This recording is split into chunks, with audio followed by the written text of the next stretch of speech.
On Gathering of the Crows, we discuss subject matters that may not be suitable for all audiences. Viewer discretion is advised. Some topics may be especially triggering for somebody who has experienced certain traumas in their lives. Applicable warnings apply.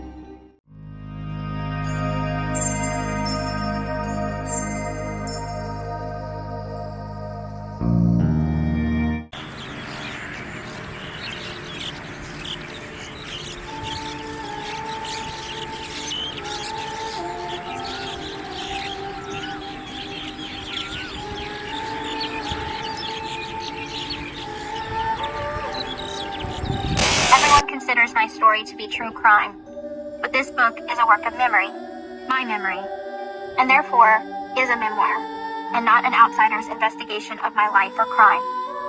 The feelings and emotions invoked are accurate. While some of my childhood memories have faded, these particular events remain vivid.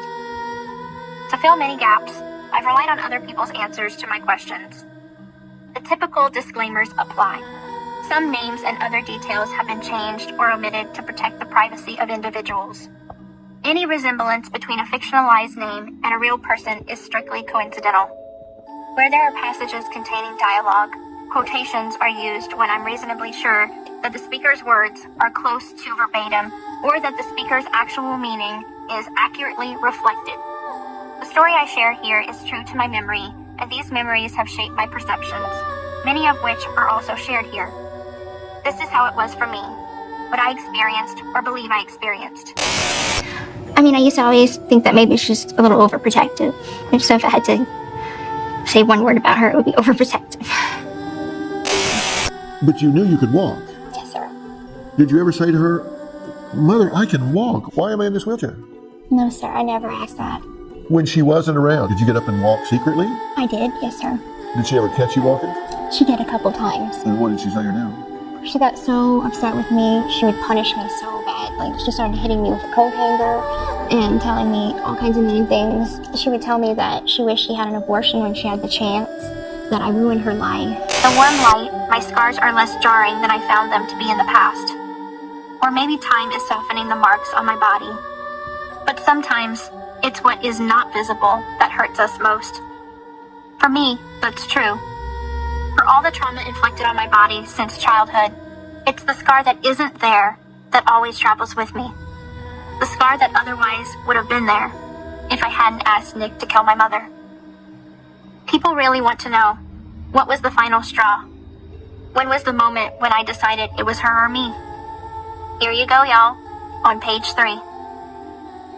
1 month before the murder, my mother tried to cut my throat. At least, that's how I saw it. The cause of concern, suddenly, was my voice. It's so high-pitched. It's so squeaky. My mother complained to my ear, nose, and throat specialist.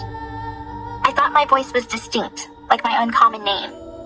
Or maybe it was a family trait to be proud of. We both knew women on my mother's side of the family with similar high-pitched voices. Besides, Nick said my childlike chirp was sexy. So, I didn't understand the issue, and I told my mother so. Never in front of the doctors, of course. I knew better than that. But on the way home, I went on and on, like, well, a squeaky wheel. There's nothing wrong with my voice, I said with a whimper, as she pushed me in my portable wheelchair to the parking lot where our car was parked, outside the hospital in downtown Kansas City. Way that, people will hopefully want to go buy the book. I think that, obviously we wanted, and we meaning me and my co-authors, wanted to convey a sense of urgency. Okay. Because a lot of people can't put themselves in the mindset of where I was at with the abuse and how desperate I felt. So having a statement like she was going to cut my throat, that statement stands out a lot. And so it transports the readers into my mind and emotion. And so that's why it was so important to kind of say that and then go into the details of what I meant by that. Right. This is actually kind of the first time I've been honest. Besides being honest, my attorneys, and that I would have been completely honest with them. I want to talk about the night of the murder. Tell me in your own words what happened that night. Well, really, my mother and I had got into an argument 2 days before. and it was about my feeding tube. I'm like, I no longer need this feeding tube. Can we please have it removed? And she said no. And I had an upcoming surgery, and I didn't want to have it, so I asked her, please tell the doctor I don't need this surgery. I've had it 20 times before. Why do we have to have it again? When the doctor, she would do all the talking. I'd always have a stuffed animal or a Barbie doll. She'd just tell me, just play with my Barbie doll.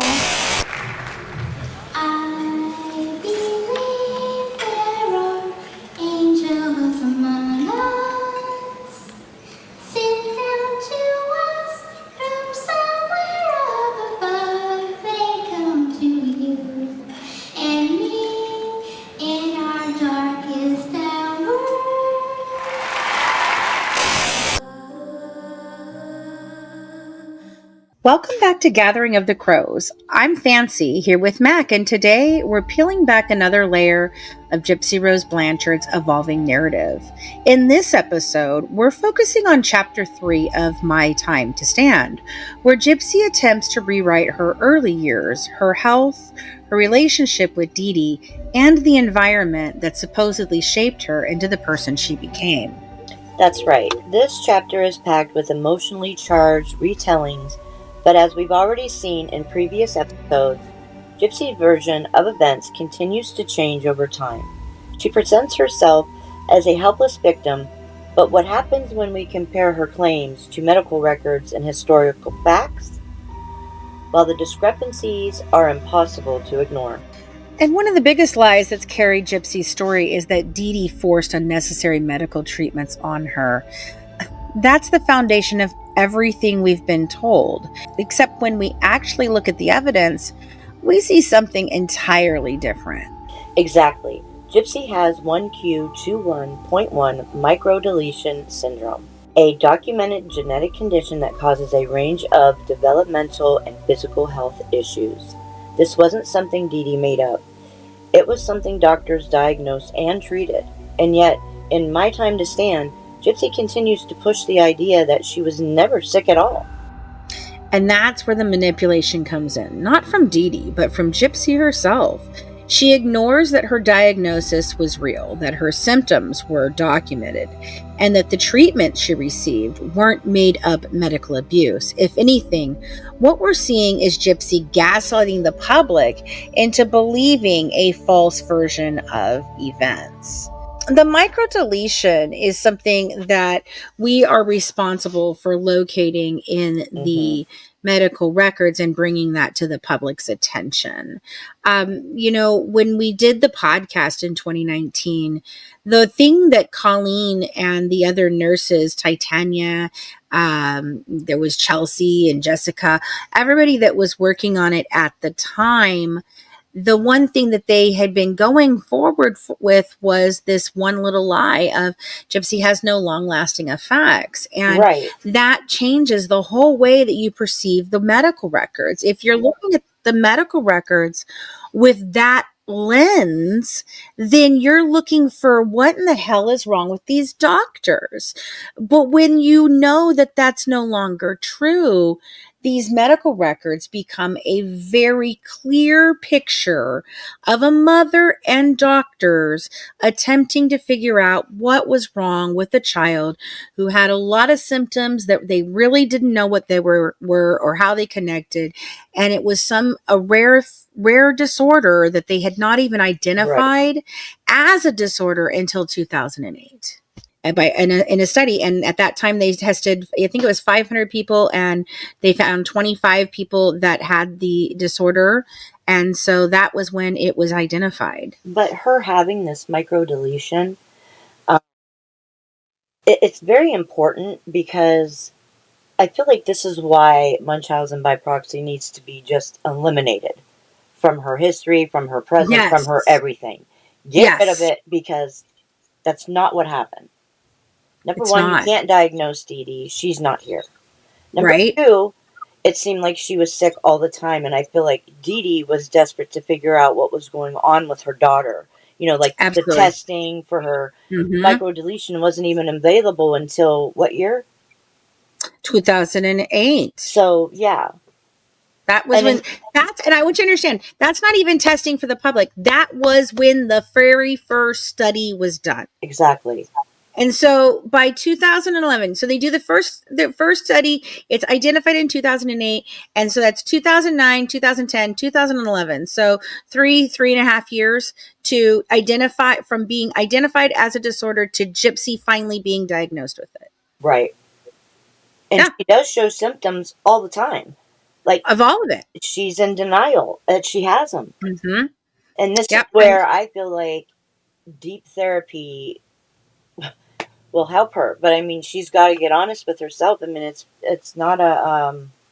I would want to know everything I could about what this is that I have. I really hope she is. I can't say that she isn't now, but I hope that she is, because this is this explains a lot Yes. about her.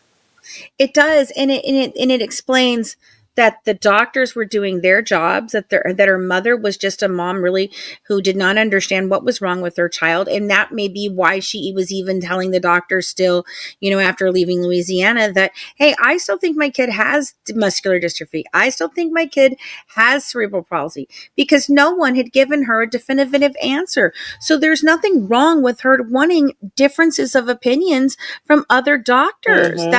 That's when you have a child, or even yourself, where you can't figure out what is wrong with you, that's what you do. Yeah, It's I not went doctor through. shopping. Yeah. She never was doctor shopping like everybody tries to make it out to be. When No. she was in each different location, she had her doctors, and even when she changed from Springfield to Kansas City, several of the doctors were the same doctors. Right. Right. Right. But the way Gypsy describes her early years is all about reinforcing a victimhood narrative. She talks about being kept isolated, being lied to, and being controlled by her mother. And while Dee Dee certainly had control over Gypsy's life, the reality is that Gypsy was far more aware of what was going on than she is letting on. And that's important. If we go back to old videos of Gypsy's interview with doctors, and even her own words in past conversations, she acknowledges knowing that she had real medical conditions. But now she's rewriting history to suit a different version of herself. Mm-hmm. And she does this with every different type of story she tells. It doesn't matter what story she has told. She's never told it the same way twice. And when you are telling the truth, that's one of the things. When you tell the truth about something, you don't have to remember what you said, because it's always the truth. So you're always going to tell the truth. So that's what happens. So that's what you tell, Right. And if she But is with truly sick, then her whole defense goes out the window, and she goes knows out the that. window.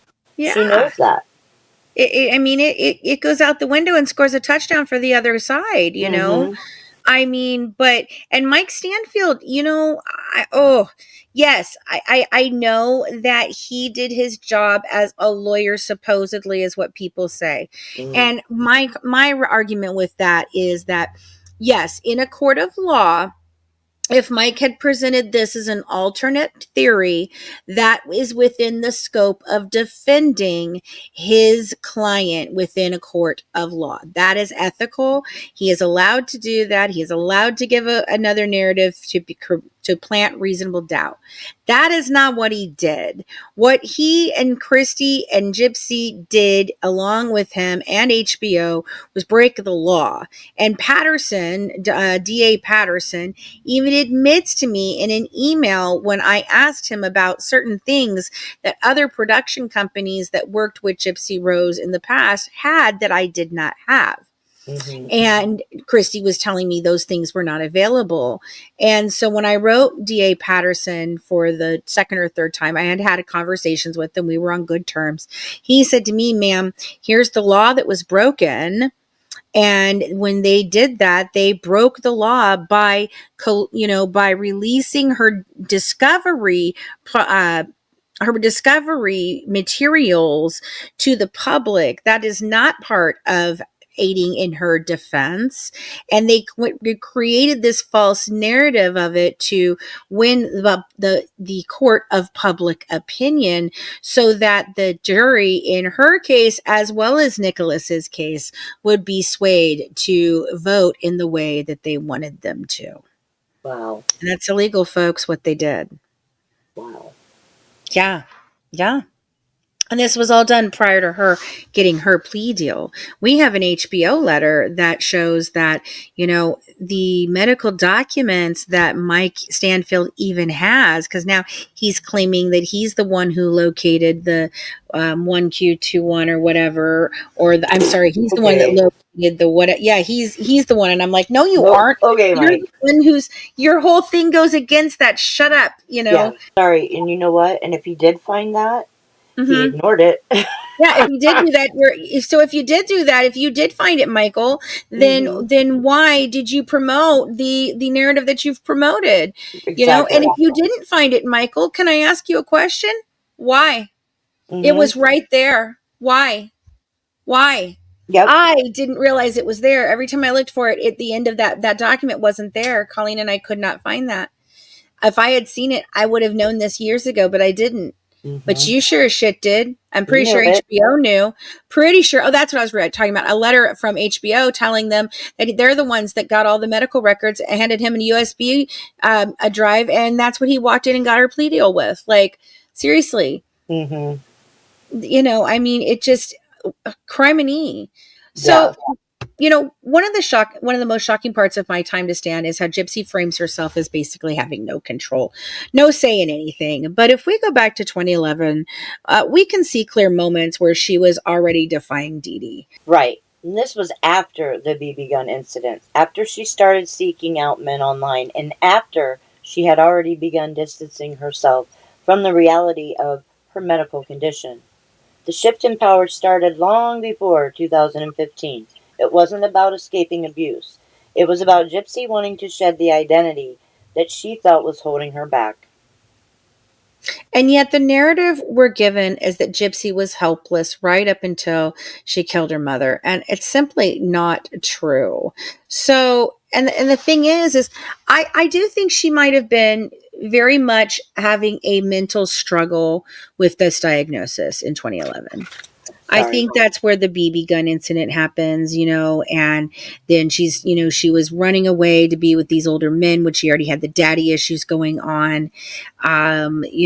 She's telling, and she, she lies here where she tells everybody that, Nick's the first person that she ever told. No, because she admitted in her last book that she had told Dan. Dan actually testified in Nicholas's 2022 appeal to the fact that she had admitted that to him. She'd been caught in a medical or in the convention center in 2009 at VisionCon, where David and all of them already knew she could walk. She was having sex with older men. She was stealing her mom's pills, her money, all of that, trying to run away.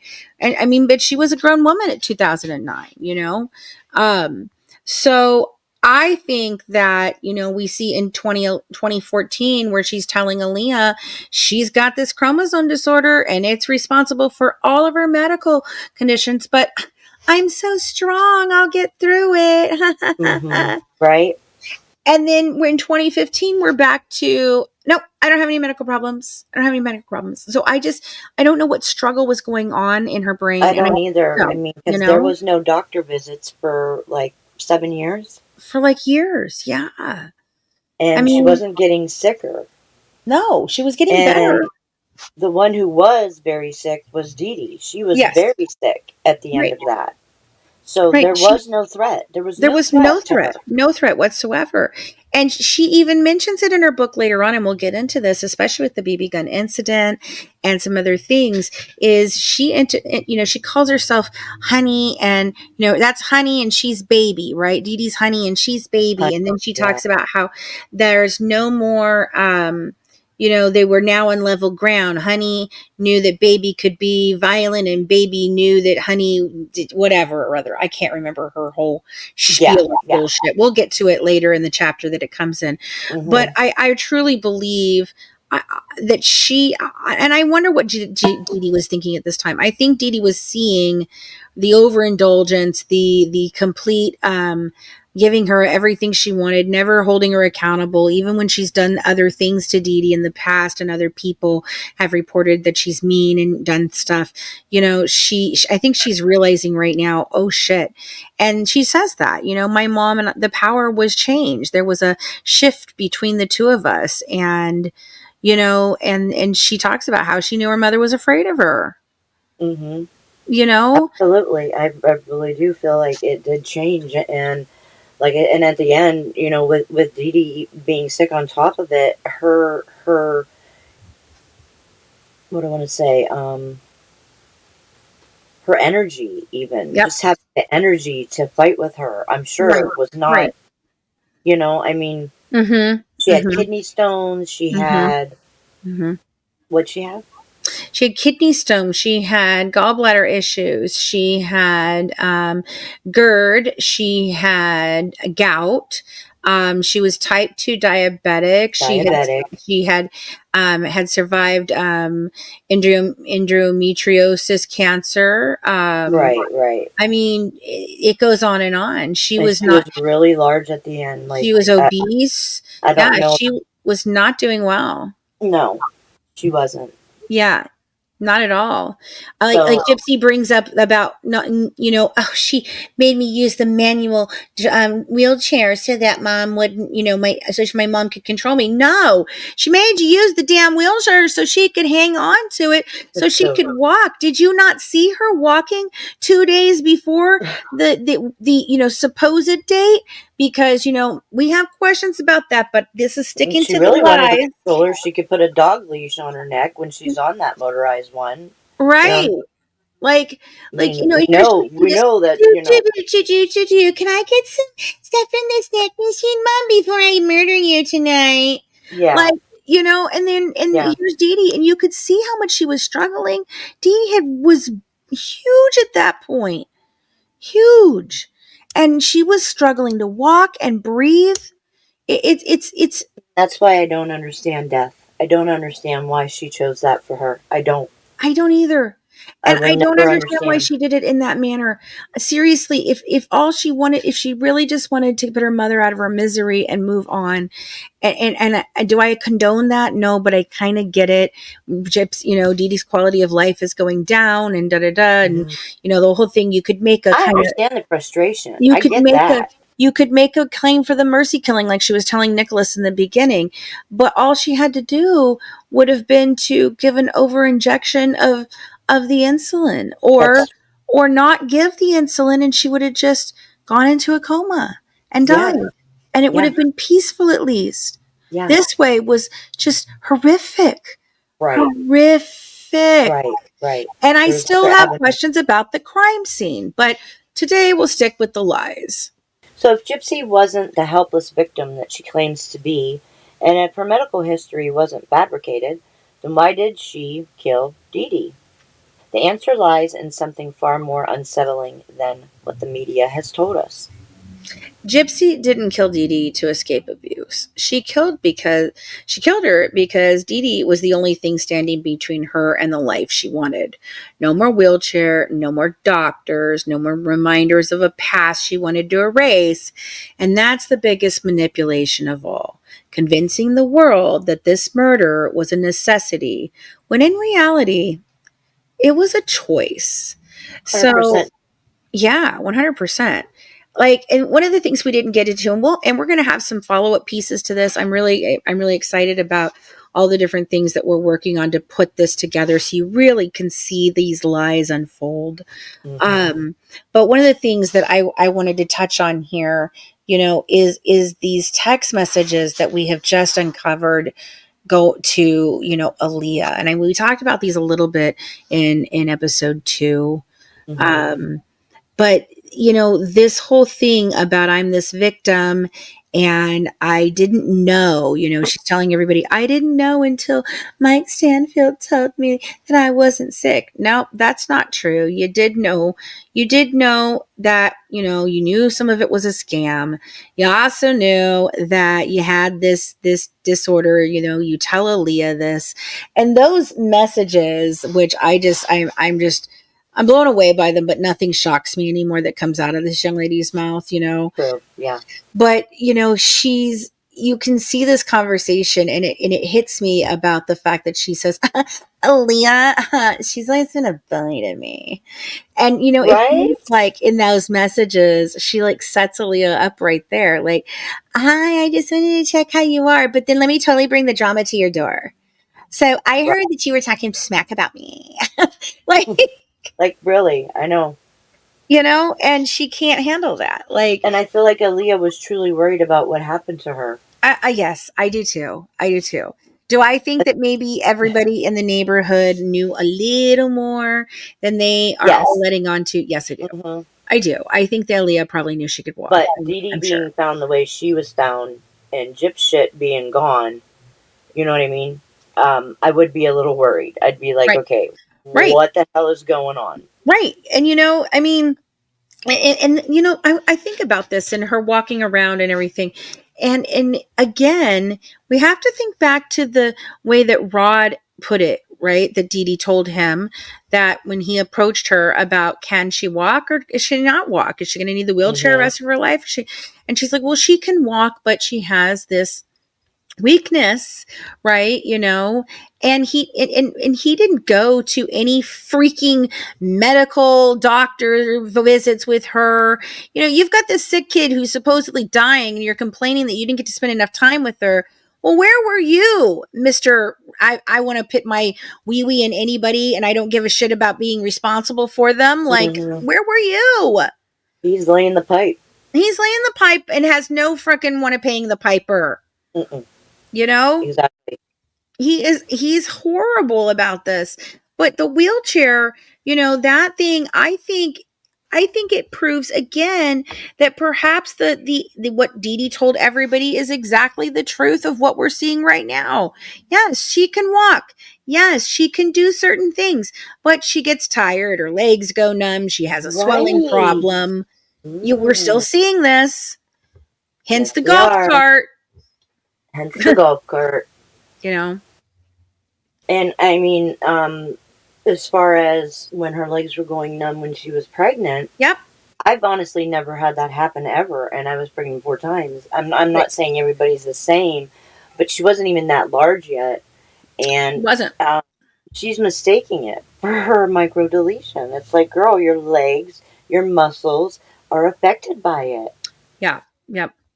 You know what I mean? Like me, I have RA, so therefore my joints, basically anything that has tissue can get inflamed. You know what I mean? And it's better to educate yourself on it because I've been there. I've been in the denial. I've been in the no, this ain't happening.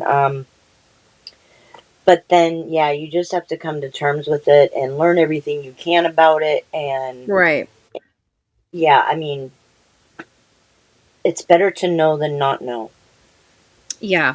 And I agree. I think that, and again, I like to, Colleen and Titania specifically worked so hard on the medical records and being accurate. And I just want you guys to really understand the impact of what one lie does in all of this. Christy Blanchard told the world she had no long-lasting effects. That's it. One little lie. We're never able to verify whether she was or was not detoxing like she says when she went into arrest because we don't have those medical records. We did not know, we don't know what was found in the hospital when she was treated in Waukesha.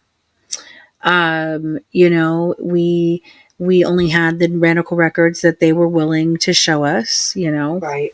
And when I approached her about it back in 2019, when Titania first brought it to me, she sloughed it off and she knew. Christy knew what it was. Gypsy knew. what it was. And when I Mm-hmm. brought it to them, they sloughed it off and said, no, that's just another thing Dee Dee freaking made up. And I'm like, oh, okay. And since the microarray, the test that I had in front of me showed, which is is the, it's not the test that, it's not the test that you do for the comprehensive. I can't remember if it's the karyotype is the one or the microarray. I always forget on those two. But Mm-hmm. there's a preliminary test, and then there's the longer, there's the more in-depth test. That preliminary test is the wrong type of test for this specific type of disorder. So it comes back and it tells us there's no reason for them to suspect that there is a chromosome defect, right? Well, we didn't see Mm-hmm. the last test that goes ahead and confirms. It not only does it confirm that she has one, it tells you exactly which one it is, and it tells you that she has a 2.74 mega base interstitial deletion, which I don't know if you guys know how long that is, but it's on the long arm of the chromosome 1, and that is a very lengthy and substantial amount of deletion. In the original study that was done in 2008, most of the average out of all 25 people that were identified with this was a 1.35 megabase micro Oh, deletion. wow.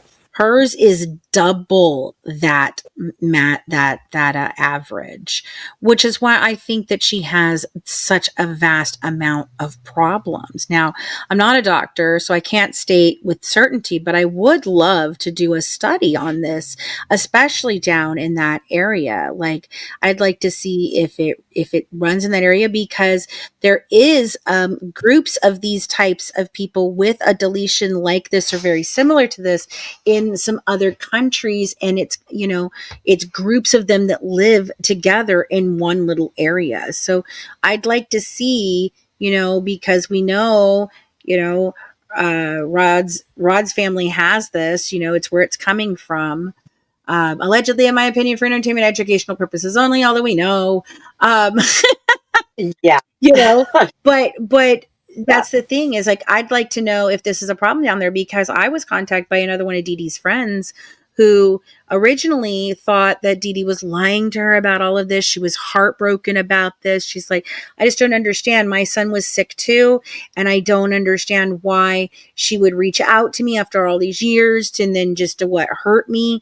And Mm-hmm. when we found the 1Q, I was like, oh my God, honey, you need to hear this, because I don't think she was faking it. I think Gypsy was really ill. And so then she asked me, she goes, Pansy, do you think my son could have had this, because he passed away?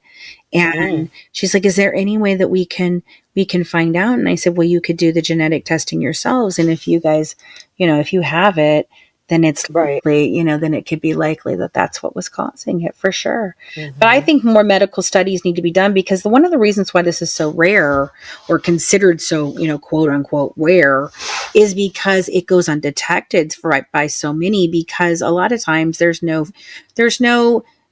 inside features. Maybe it's a feature, or maybe it's a, something that's just kind of off, or maybe they do have lots of ear infections, or one or two things, but they don't have all the Right. wealth of things that Gypsy has. And I think it's because of how substantial her deletion is. Right. And I'm curious to know whether it is more prevalent where she's at. Yeah, I'm thinking Like the area where the I think it was something you sent me on the people that have it's similar. It's like a micro delete what she has, but it's very specific to that area. Yeah. Oh, TARS. Yes. TARS. Yes.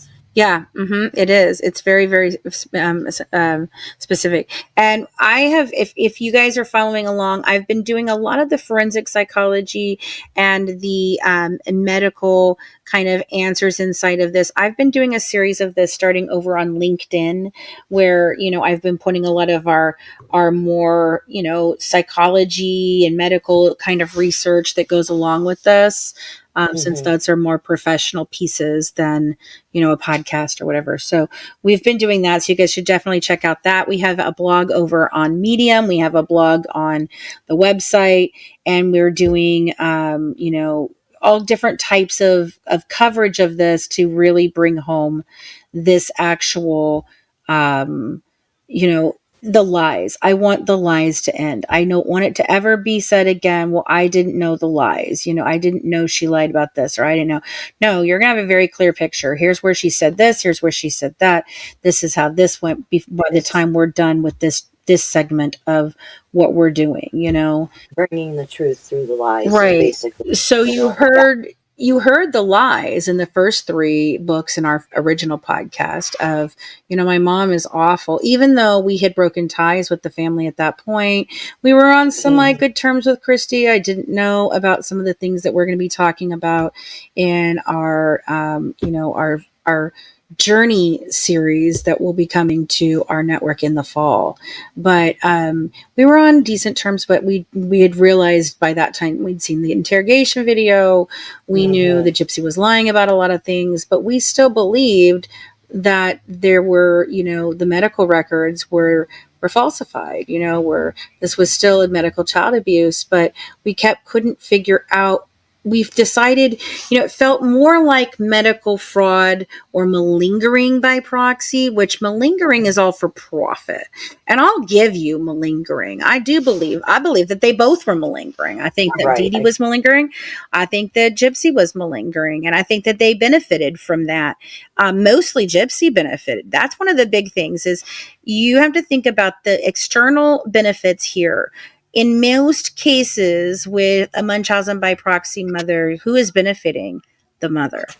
The mother is benefiting because in Munchausen by proxy, they're the ones getting the attention for being the superhero mom. Yeah, the child isn't benefiting. Right. The child's getting sick. Right. In malingering by proxy, the parent is generally the recipient as well. But in Gypsy's case, it was all about giving Gypsy some epic experience. And this was a once in a lifetime mother-daughter experience. And I truly believe she knew they were both sick, living on limited time. And that was her motivation, besides the fact that she was broke as a joke because she had a deadbeat dad and Rod. And that's another thing I want to talk about. Where is Rod in all of this? Where? Right, because nothing would stop me if I thought my child was as sick as he thought she was, right? Right. I would move heaven and earth to get to my child and find out what's wrong. Like, what is going on? Yeah. There is no way. And if nothing else, I'm going to learn everything I can about what it is that my daughter has, and I won't get schooled whenever I get up on a panel and, someone knows more about what my daughter has than I do. Absolutely. Dude, there was a point in time where Craig and I split up for 4 years. I had the custody of the girls. He'd come and see the girls on the weekends and see me, and we tried to work it out, and we did. We grew, we went to counseling, we got medicated, there was things, okay? Well, but here's the thing. There was never a time frame where Craig wasn't coming to doctor's appointments or asking me what happened at the doctor's appointment. What's she taking? How is she doing? How is this? How is that? How's school going? No, Mr. Rod's just like, oh, she's terribly sick and might die tomorrow. Well, let me know when it happens. Bye. And it'd be one thing if that was only Gypsy because, okay, well, maybe he's a 17-year-old kid who got caught up with a girl he don't freaking really love. He doesn't really want a baby. And now it's a sick baby on top of that. Oh, that's a little much. But no. Does he learn his lesson? Because he says, right? He says, well, when she was 3 months old, she started telling me that there was something wrong, right? Well, no. He doesn't learn his lessons, folks, because there's another child 6 months younger than Gypsy. And did he stick around for that kid either? She's perfectly healthy. She was fine. No. And who tells him that sign your right away. Sign them away. Sign your rights away. Sign your rights away. And when she was 8 years old, her Nicolette's mom, Jill, came to Christy and Rod and said, hey, we'd like for Marty, my husband, her stepdad, to adopt her. You're never around. It makes me very sad. Yeah. Honestly, as much as the whole Gypsy and the whole spiel, I honestly do have some type of empathy for her in the aspect where I don't feel Christy cares about her at all. Nope. I feel like Christy was the reason Rod wasn't even, She is the wasn't reason why. involved. She Yes, I know is. he worked on the boat. I know all that other Yeah, bullshit. yeah, I but get that's it. bullshit. But That's the shit he says to himself to make him feel good at night. right. Yeah. But now that this is attention and she's out and she's this and she's that, but if you really want to, like, was she having a good relationship with Christy before all this happened? No. No. Because, I mean, No. Nobody why even wasn't knew. she there for her then No when she one, really needed her? yeah, no one even knew that he had this daughter. Like, that's the Where craziest. was, And this you know, is what I'm saying, and then they're all just smiling and happy as can right, be, he's the like, best takes a dad shit, ever. No, he's right? a piece of shit dad. And you know what's really funny? I think it is kind of funny that Gypsy, that scene where she says to Christy, my dad needs to learn how to be a dad. Well, she's not wrong. Right. No, she says that Because he's flat out. not a good father. He's not. He's not even a good father to his own children. And to the other two children, the other three children, leaves Nicolette, he leaves Gypsy, he's barely there for Dylan and Mia because he's always out on the boat. I mean, you heard him say it to me in his interview with me. What did he say? Oh, Fancy, I had a life, I had a job. That was more important than finding out what was wrong with his supposedly dying sick Yeah, child. and if you knew that's the kind of life you had, you shouldn't have been throwing your Right? freaking dong around. Like, you're bringing Yeah. kids into the world so you can And leave there's them. there's there's Make that make allegedly sense. others. And I don't doubt it. I don't doubt it. You know, I don't either. And honest to God, I say the thing about my own biological yeah. dad. I say the same My thing. I'm biological dad's curious, the same way. really. I am. If I have Yeah. other No, half my siblings, biological no father. joke. Yeah. No joke. My So biological that's what I'm father, I saying. Like, met, I didn't meet him, but I met my biological family in 2023. And I have, my mom and my biological mother has had two children besides me, one older, one younger. And it was Dawn was really sick when she got pregnant with me, she didn't want to have two babies with a sick baby. So she gave me up. And so Dawn passed away before I got to meet her. So she's got my brother. And then my sister's aw. side, there's my sister, my brother and sister with hit the mother before her mom, and then there's a brother and a Mm-hmm. sister with her, and then we have a baby. Then there's me, and then there's a baby sister who is 26 years old now. Um, yeah, and we think that there's Mm-hmm. several more um, um, children out there. My father used to tell That's what I'm my saying. You sister know what I that mean? he's Not like, that well, there might be more. It's not the kid's not the fault. Not the kids' kid's fault. fault. You know what I mean? That they're it's not any of the kids' fault. Like I said, that Yeah, their dad can't. yeah. We've all a lot of us have been there. Just saying though, and I gotta say too. Like, did you think my biological dad gave two shits No, about if I was sick, had no. pneumonia? It didn't matter. No, he didn't No, even come and pick me up, my man. He called my biological stepmom father on the didn't phone. because he didn't know. But I mean, my adoptive father neither. Like, but Craig was always wanting to know and always there. If I needed him to take him to the doctors, he would. He was never scared. Like that's that statement to me about she would never let me go. Times change. And People we change. just Yeah. let it. She was a good mom. She was taking care of her. She was handling everything. We were too afraid to take care of her. Okay, so let me get this straight, Rod. What would have happened if Mia or Dylan had been that sick? Because Mia had problems as a child. Dristy's told me about some of the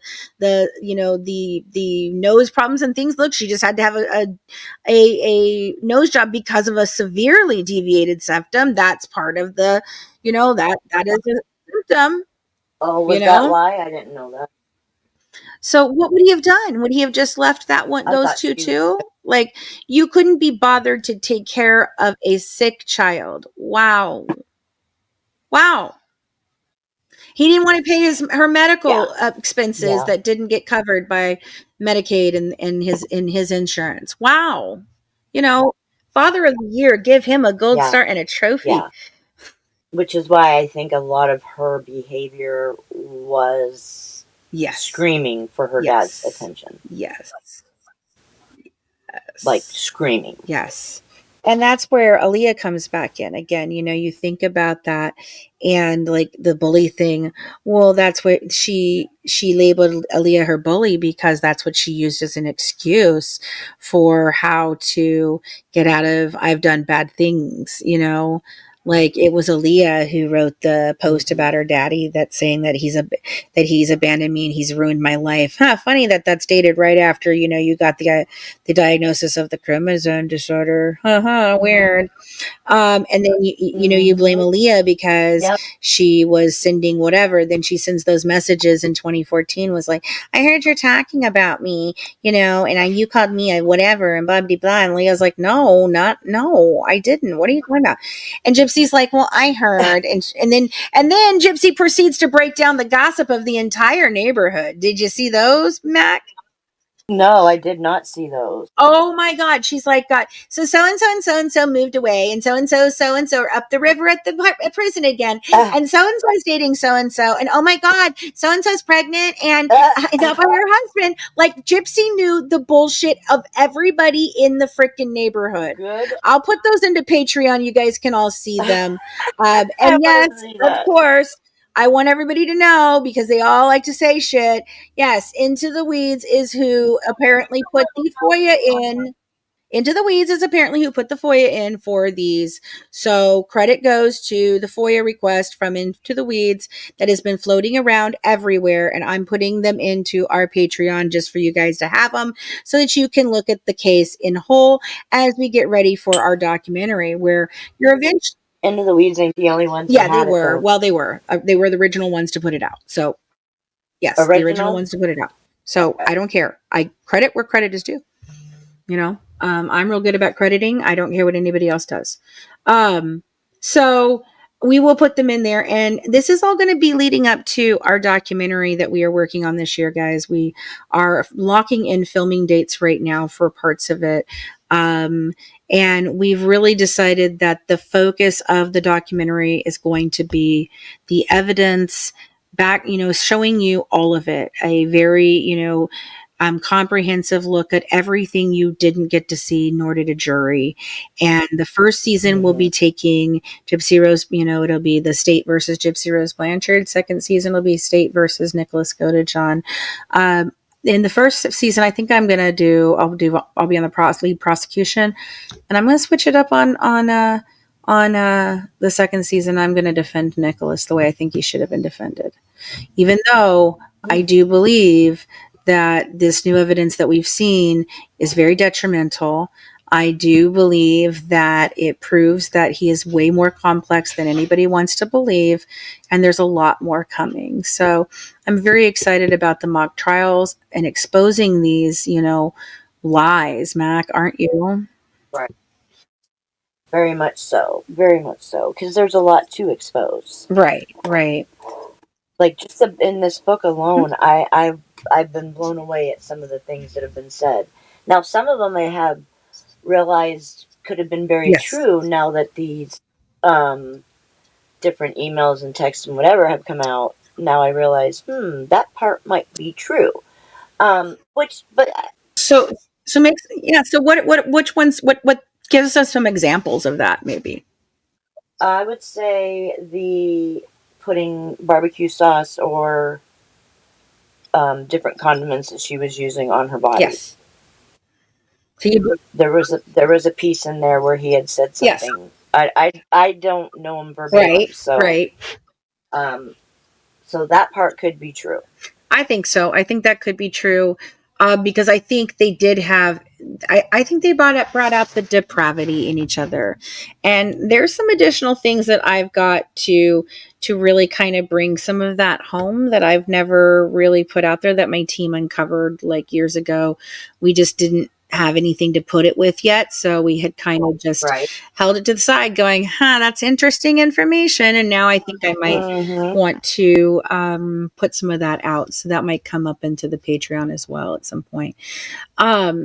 It goes along with a lot of the newer stuff, and I think that Nicholas is far more complex than people want to think.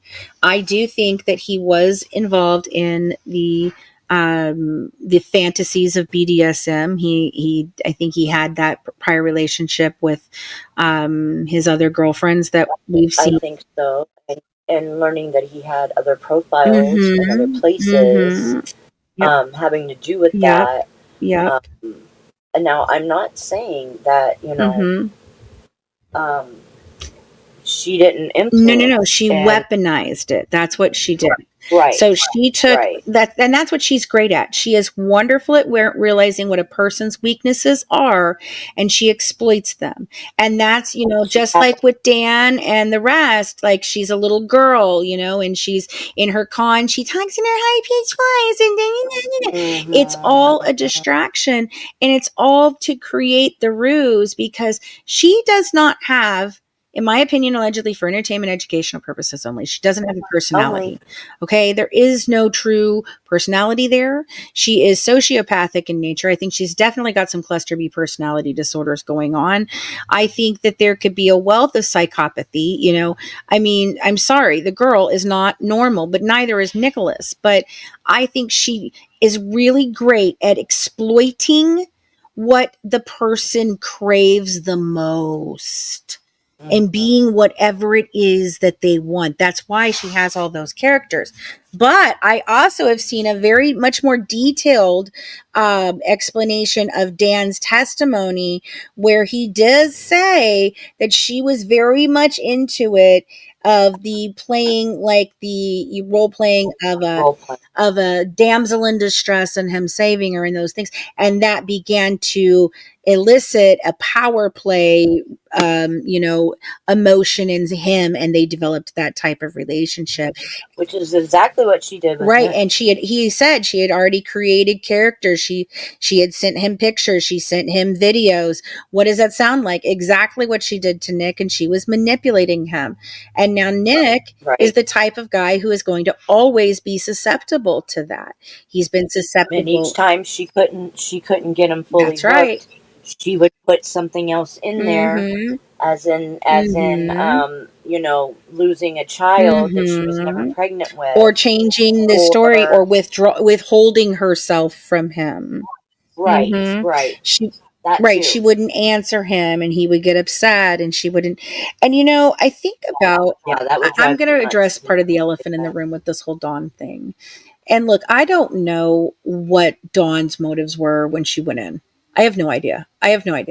She started doing that in so the earliest messages we have is from April of 2019.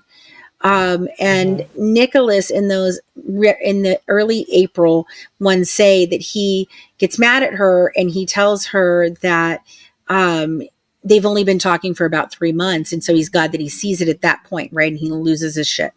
And that was a pretty minor one. Okay.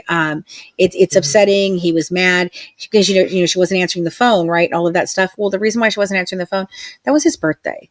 So I don't know if Dawn watched what the things are that Gypsy said to him and started looking at that, and that's why she sculpted what she said to him the way she said it to him back in those days. I don't know if she was talking to Gypsy and Christy, because I know they knew about her, because she had her own group, and she'd already gotten Nicholas in trouble, and she was arguing with Natasha, and she was arguing with people back then. So I don't know. But what I can tell you is that is not the only other woman he has written. He's written very many of them, and that was one of the reasons why she was upset when she got him mad on the ones that I put out, not the ones Ryan put out. I put out the ones before me, and there was a whole screaming in capital, and I'm going to do this and that. You know why she got him so mad? Why she did that? She literally got him mad, would not answer his phone calls on his birthday, because she found out he was talking to other women. I have those emails too. So, I feel like he's a very manipulatable person. That's wherein the danger lies. I think the fantasies of these actions, I do believe he said that maybe I'm a 500-year-old vampire that enjoys killing. And Gypsy went, ding, ding, ding, ding, ding, ding, ding. You're the one. Of course. She capitalized right. You on are the winner, and what have you won, friends? Yep. A morally defunct girlfriend who's gonna have you kill her mama for romance and love and eternal gratefulness, who's gonna throw you under the bus. Nicholas, go to John. Aren't you so excited? No, You know, I Right. mean, honestly, look, everyone is here because of what this family did. I'm sorry, what these families did to these two young, morally and emotionally and socially vulnerable people. Right. Gypsy is also emotionally and socially, Yes. socially, emotionally, cognitively, developmentally vulnerable person. That's why she Vulnerable. does Yes. what she wanted to do, and it's all about attention for her. For Nicholas, he's Mm-hmm. never had attention at all. So Gypsy has always craved the attention because that's all she's ever known. Whereas Nicholas has never gotten attention, so he just wanted to be special to somebody once for it. Very sad. It was very It's all sad. very Him sad. saying that It's all very sad. he wasn't close to his mom or his dad, he No, said. he wasn't. And I feel like with Nicholas, he kind of fell through the cracks, you know. I think that with him, he was kind of the weird kid and he was into weird stuff and they didn't really understand him. And he's autistic and he doesn't do this and he can't hold a job. So we're kind of stuck with him. Shit, he really isn't good with getting along with these girls. So, all right, we're just going to make a place in our attic and we're going to throw him up there and forget about him. You know, and he had lived with his father all the way up until, you know, he was in high school. That's when he went to live with Stephanie. And I think that's probably when How old I was don't he know. when he I'm went wondering if it happened with right around the time Stephanie? of the psychotic break at 13, you know, Okay. because he was hospitalized. He did hear voices. He did see visions and those things cleared, but he tells that, and that's where I get very upset with Mahali. He tells that to Mm-hmm. Mahali. I had a Right. psychotic break when I was 13. I heard voices. I da da da da da da da. Mm-hmm. I you know I need I Mm-hmm. and she said, "Oh, are you taking medicine for that?" And he's like, "I don't know. I should be because I kind of still hear him." And she should have Yes. stopped it right there, right there. Right. She already knew that she was dealing with a kid who was autistic and had a problem, and she knew that he was not cognitively whatever. She knew those things going in. When he says to you, "I've had a freaking breakdown, and I hear voices, and I might hear them again, and I'm not taking any medication," and his mother is in Yeah. another room saying, Yeah. "Well, he just got back from his father's, and he's not on his medication." You know, And it's like, dude, hold the hold phone. the phone. Hold the Hold phone. the phone. I'm sorry. Hold Like, the phone. seriously, stop That's it. everything. Right We there. need to find somebody, Right. right? Yeah. Right. That's that. No, absolutely no way. You know, it just that's the thing. You can believe that Nicholas is depraved. You can believe that Nicholas is, a horrible guy who wanted to kill somebody and Gypsy just took advantage of it or she just helped it or whatever you want to believe. I don't care what story version of it, whether you believe, okay? But here's the Mm-hmm. deal. No matter what you believe, in our country, we have specific rights, and especially people with mental disabilities. Right. They violated his civil rights by not stopping that interrogation and getting the understanding of whether or not he was cognitively aware of what his Mm-hmm. rights were. Did he understand he could ask for a lawyer? Did he really understand this? Did he understand that? Because all the things that they do later that we see where he does have this kind of ability to think and he has that, those are all done after his Mm-hmm. interrogation. Okay. Those are things done Mm-hmm. later. So, I'm telling you that's the very first thing. Second of all, okay, from there, he does not know that he can't have a lawyer. He does not know, that he does not understand that he can ask for a lawyer right then and there and everything stops. He does not have that. He does not understand. So his civil rights Mm-hmm. were done. Then the trial, the media is brought up all over his 2022 appeal. There were 5 different documentaries done during the period of time between Gypsy and him unaliving Dee Dee and his trial that happened in 2018, 2019. 5 documentaries were done. Mm. numerous podcasts, numerous interviews, numerous Right. articles. One of which, is the documentary "Mommy Didn't Dare Us" that Patterson told me they broke the law, giving them the discovery file. So do you see the problem Right. here? So you can be against it and be like, Nick is the worst dude on the planet and Gypsy's an Right. innocent Right. angel. And you still have to Mm-hmm. understand that our justice system did not work properly in the case of the murder of Dee Dee Blanchard on No, either not at all. side. And we need to know that, see, here's the thing. It's not just justice because you believe it's your loved one or you believe them. It's justice for everyone, which means if that's what we're Right. going to do, and you don't want your child to someday end up in a situation like Nicholas, confessing to something, not knowing that he had rights, being so manipulated and the crime scene being so messed up that we don't even know if he actually welded every bow, if he actually got the final one in, if it was done somewhere else. I mean, there's too many things of reasonable doubt here. Right. Because honestly, an injustice to one is an To injustice all to of all of us, us. Honestly, it is. And so that's the thing. And you can't separate that. Like, everybody wants, justice for Nick. I understand. That's a lovely idea. Do I think he's going to get it? No, I'm sorry. I don't. No. I don't think that the governor will do anything. I think that the state of Missouri has washed their hands of this case because they're hoping that they cover up a whole hell of a lot of shit. Right, because then there's also the There's the politics of it all. There's the corruption in the justice system there, the legal system there. Oh my goodness. There is It's drug trafficking. There is sex trafficking. There is children trafficking. I mean, there is so much.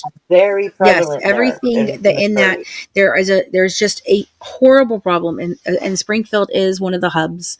And I'm going to tell you guys, I've been 2 places. Honestly, this is funny. 2 places ever that the air has changed the minute you roll in. I know Louisiana and Springfield. Funny. Yep. Storm Gypsy must go from one to the other. Hurricane Gypsy. I'm not saying she causes all that, folks. I'm just saying maybe the chaos is in her because of wildfire. I think she maybe the chaos is in her from some of that. I mean, you grow up seeing things that you shouldn't see. You do things you shouldn't do. I'm no one is blaming Gypsy for that. Okay, I don't blame Gypsy. Well, I mean, you do if you don't know better. Right. When you know better, you do better. I don't blame Gypsy for the scamming. I don't blame Gypsy for fraud. I mean, I believe she participated in all of these things, but I don't blame her for these things. I do say, okay, she was a child. She was taught. She was told to do this. This is what she did. They were a team. The whole thing, right? I get it all. And no, I don't think that should be taught to a child. I do think that is abusive, but not in the way that everybody wants it to be. I'm sorry. Then you'd have to stop. Right. Then you'd have to say that every mob child, every con artist kid is abused, and they should all be able to just unalive people willy-nilly. Think about a mob family, and think about the kids, and think about the ones that stay quiet, that know what's going on, but they know damn well not to say anything. I mean, that can be construed to me as mental abuse. Of course, we've all had some type of mental abuse. And I'll give you that. Stop using that as a reason to freaking kill people. And I'll give you that. Look, the mental health component of this became very clear with me with this book, and that's why we're doing this, because this book is so intuitive. It really put it into perspective for me within the first 3 chapters, y'all, or page 3. Yeah, that was so, God, what a disgusting way to set up such a brutal description. Oh. Yeah, here it is, everybody. On page 3, y'all. Here it is, everybody. Everything you wanted to know. And like just that, it was the flippant way that you speak about murder. It bothered me in the text messages between you and Nicholas, and it massively bothers me. No emotion at all. Like just a numb person. I still feel like today, here she is, post 1 year, right? She's just a little over a year. She's got a baby. She's got a divorce, so she's got an ex-husband, she got a baby daddy, she got, she's still on parole. I mean, she's got a lot of things going on. She's constantly in the news, and that's her own doing. But yes, I do believe there is some amount of bullying that does take place to them, like the people are making the possum, faces of the baby. It's gone on too far. Yeah. When they start doing stuff with the baby, I get aggravated because it's like, it's a baby. Come on. But you know what I mean? You want to do it to her, whatever. I don't care. But with the baby, knock that shit off. It's a baby. That baby's going to grow up and have to learn enough shit because of her mom. She doesn't need to be seeing people making her into possums. Like, I don't fucking... Right. So, and the best, not just for herself, not for Dee Dee, not for Nicholas, not for the public, not for the Petrie family, not for the Blanchards, not even for Aurora, for herself. Gypsy needs to face what she did, why she did it, and that she was wrong, and that she wasn't just wrong in doing it, she was wrong about why she felt she needed to do it. And she needs to unpack that. She needs to deal with what was in my brain that made me think I wasn't sick and I needed to kill my mother, who for 23 years gave up her entire life to take care of me. Honey, you've got some real life searching and soul searching that you need to do if you're ever going to be okay for your child. And so... Right. Because if mama's not okay, no one's okay. No one is. If mama ain't happy, nobody happy. Right. But I mean, she's got to be okay. Yeah. Like, I know she says she's going to therapy, and I really hope she is, and I hope it's not just the whole couple therapy. She needs her own individual. I mean, it's very hard because the things that she exhibits are things that exhibit qualities that not necessarily are curable. They aren't something you can give a medication to or tell them, this is what's triggering you and we need to learn how to stop that, because they're a lot of nurture in it, right? Like that's what it is. Okay. Right. Or nature in there, nurture and nature into those ones. And there's nothing you can do. They're built in, they're hardwired. Then you've got your personality disorders. Those are generally trauma based. They're very hardwired in, they all overlap, so there's not a lot you can do for a lot of those. Treat symptoms. This God's gift complex she has right now. It's, I don't know. It's really irking a lot of people. She really thinks she is. She does. She's very conceited, narcissistic. Yes, very much so. And that bothers people. It does. I mean, being proud and being feeling accomplished and all the things. She still has. It's okay. But she still has this self-image problem. She still wants to be. But she does that thing, no filter. How am I losing 10 pounds and I don't know? Girl, because you're not well. Yeah, come on. Do you not understand? You're not well. No, you're aggravating people when you do that.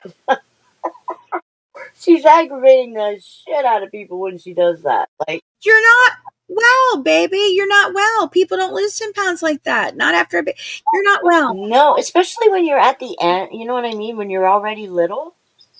Like, she's already lost weight, right? So those last pounds are always the hardest. Failure to thrive, friends. I mean, you have to think about her history. Her medical history is not one that you go, oh my God, she had everything in the world and it's horrible. Because if you really think about it, a lot of it is very very minor things. She has eye problems, she has ear problems, she has hearing problems, she has some over salivation, she's got some drooling, she had some problems with her teeth, muscle weakness, but nothing that is absolutely just like life threatening, except for like the seizures, maybe the protruding tongue, the aspirations, yes, that's yes.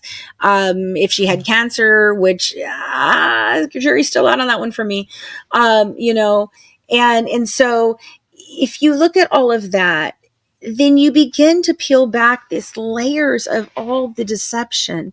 And if she would just at this point come out and be like, look, I don't know why I killed my mom.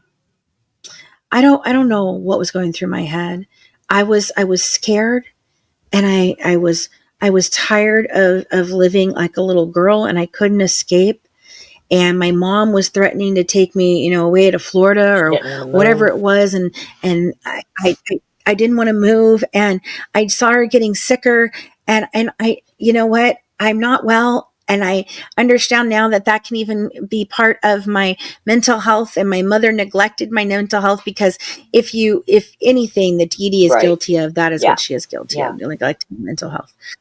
And that's what happened, guys. And I don't know, but I'm sorry, and I want to be a better person.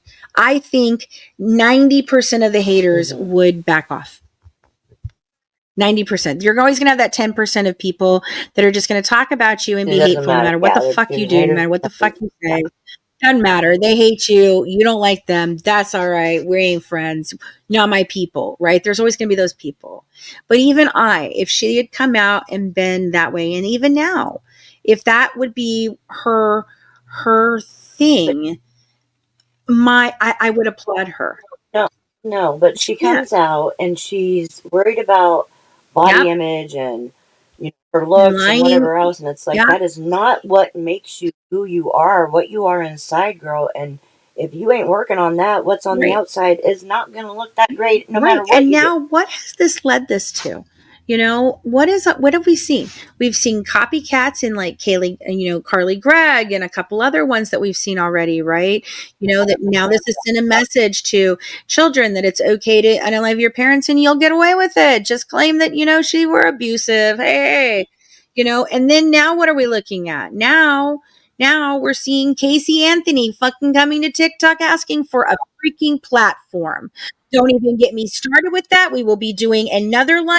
We will be doing another broadcast about that, because man, oh man, and I can see the similarities. Mac, do you see similarities between these two women? I really do. I really do. It's all a money grab. It is, but I see even deeper than that. I see a lot of similarities between Casey and Gypsy, and it's very telling. So we will be covering that in a special episode about Gypsy. Okay, I look forward to that one. I want to get into a lot of how the social media has shaped these cases. All of these different cases nowadays, they've just been shaped by social media and public opinion. And it played a heavy role in Nicholas's unfair trials.